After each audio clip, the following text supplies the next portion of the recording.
안녕하세요. 12월 2주차 OMS 시작하도록 하겠습니다.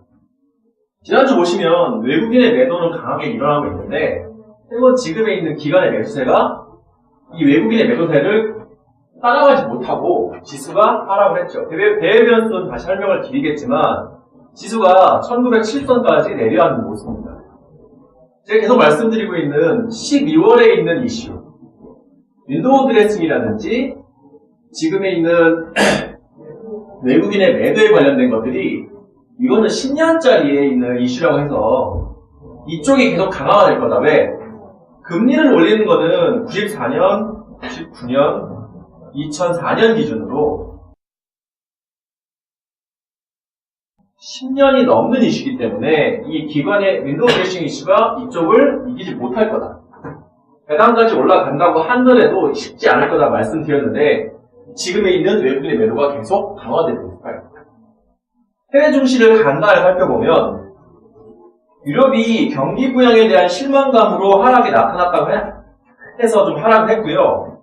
반면에 미국에 있는 고용지표는 상대적으로 호조세를 기록하면서 12월 15일하고 16일에 있는 FOMC가 금리를 인상할 것이다 라고 하는 것들이 확실시되고 있어요. 그러면 근데 여기서 간단히 살펴볼게.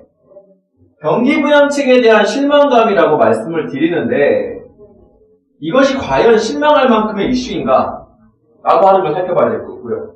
또 한 가지 고용지표에 관련돼 가지고 이 미국의 금리 인상이 악재인가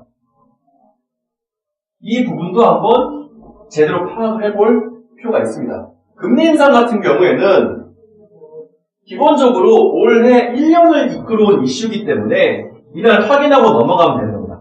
다만 중요한 게 이 폭이 0.25씩 올릴 것인가 0.12씩 올릴 것인가 3개월마다 인상을 할 것인가 6개월마다 인상을 할 것인가 이 부분 근데 계속 말씀드리고 있죠. 금리에 대한 폭은 잘 모르겠지만 금리에 대한 기관들은 어떻게 할 수밖에 없다? 점진적일 수밖에 없다. 왜? 금리의 인상 속도를 결정하는 중요한 요인 중에 하나가 고용과 임금 상승률인데 고용에 대한 부분들은 어느 정도 이루어지고 있지만 경기가 본격적으로 살아나지 않고 있기 때문에 임금 상승에 대한 부분들이 점진적으로 일어나고 있다. 그래서 이 지금에 있는 금리 인상은 점차 순차적으로 최대한 파워를 줄인 영향을 줄이는 부분으로 나타날 것이다. 그리고 이 부분들은 차후도 좀 더 설명을 드리도록 하겠습니다. 그리고 이렇게 관련된 부분도 차후에 좀 설명을 더 다시 드리도록 하겠습니다.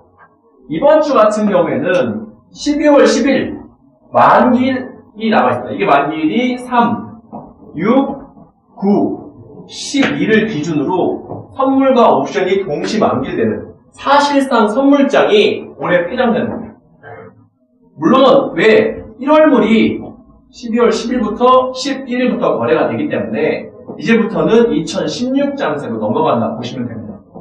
그것들이 변동성을 좀 일으킬 것이다. 다만 환율과 외국인의 매도의 지속세를 볼 때 이 변동성이 상방으로 강한 것보다 하방으로 강한 부분이 분명 더 많을 것이다 라고 예상을 하고 있습니다.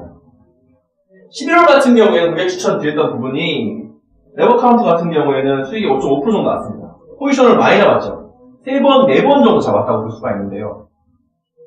지금 현재는 급락에 의한 반등 매매를 통해서 코덱스 레버리지 ETF를 3분의 1만 포지션을 잡고 있습니다. 하지만 반등 폭에 따라서 지금 변동성을 양쪽으로 줄 계획입니다. 이번 달, 이번 주, 또 지난주 살펴본다고 하면 지금에 있는 외국인의 매도 이슈가 고용지표 발표와 FOMC를 가지고 얼마나 잦아드는지가 지수의 하방 경직성, 하락이 어디서 멈추냐의 가장 중요한 이슈가 될 것 같습니다. 지수는 크게 상승하지 못하고 하방을 기본적인 전제로 가시고 반등만 어느 정도가 가능하다라고 생각하시면 될 것 같습니다. 반등을 노린 매매나 하락이 충분한 상황에서의 레버리지 매매를 고려하고 있습니다. 이것으로 12월 2주차 OMS 마치도록 하겠습니다.